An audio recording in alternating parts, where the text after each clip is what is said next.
మార్పు మంచిదే మరక మంచిదే అంటుంటారు కదా. ఏపీ సీఎం జగన్ సారు ఈ లైన్లోనే పోతున్నట్టున్నాడు. క్యాండిడేట్లను మారుస్తున్నావు అంత చిల్లంకల్లం అవుతుందని ఎవ్వరు భయపెట్టించినా ఆయన భయపడతలేడట.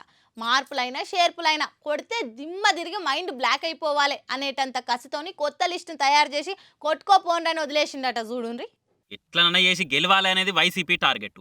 పొత్తుగూడి కుర్చీ గుంజేసుకుందామని ప్లాన్ చేస్తున్న టీడీపీ జనసేనకు దొరకొద్దని మస్తుగానే ప్లాన్ చేస్తుండు సీఎం జగన్ సారు. ఎవ్వరేమనుకున్నా అలిగిపోయేటోళ్ళు అలిగిపోయినా ఎవరిని పట్టించుకోలేదని మరకొచ్చినా మార్పుతోని ముంగటికి పోవాలని చూస్తున్నాడు. ఇప్పటికే 7 లిస్టులతోటి 60 నియోజకవర్గాల ఇన్ఛార్జీల పేర్లను అనౌన్స్ చేసి ఇప్పుడు 8వ లిస్టును కూడా విడుదల చేసిండు. ఇప్పుడు ఇంకో 3 అసెంబ్లీ 2 పార్లమెంట్ ఇన్ఛార్జీలను కూడా వెనక ముందు చూసే ప్రకటించినట్టున్నాడు. గుంటూరు ఎంపీ క్యాండిడేట్ గా కిలార్ రోషయ్యను, ఒంగోలు ఎంపీ క్యాండిడేట్ గా శివిరెడ్డి భాస్కర్ రెడ్డిని ఖాయం చేశారు. ఇంకా అంబిటి సారుల బ్రదర్ మురళికి పొన్నూరు ఎమ్మెల్యే సీటు ఓకే చేశారు. అట్లనే ఇంతకుముందు ఎంపీ క్యాండిడేట్ అనుకున్న ఉమ్మారెడ్డి వెంకటరమణ ప్లేస్ లా కిలార్ రోషయ్యను నిలబెట్టిరు. అట్లనే కందుకూరు క్యాండిడేట్ గా బుర్రా మధుసూదన్ యాదవ్ ను, జీడి నెల్లూరు క్యాండిడేట్ గా కల్లత్తూరు కృపాలక్ష్మికి ఛాన్స్ ఇచ్చిర్రు. జీడి నెల్లూరు సిట్టింగ్ ఎమ్మెల్యే ఉన్న నారాయణస్వామిని చిత్తూరు ఎంపీ క్యాండిడేట్ కన్ఫర్మ్ చేసిరు. గుంటూరు పార్లమెంట్ ఇన్ఛార్జిని కూడా మార్చేసిరు. ఇదే ఇప్పుడు పెద్ద చర్చ అయి కూర్చున్నది. ఈ మార్పులేందో గానీ మమ్మల్ని పార్టీకి దూరం చేసుకునే తట్టుగా సారు అని చాలా మంది జగన్ సార్ తాను మొరబెట్టుకుంటున్నారట.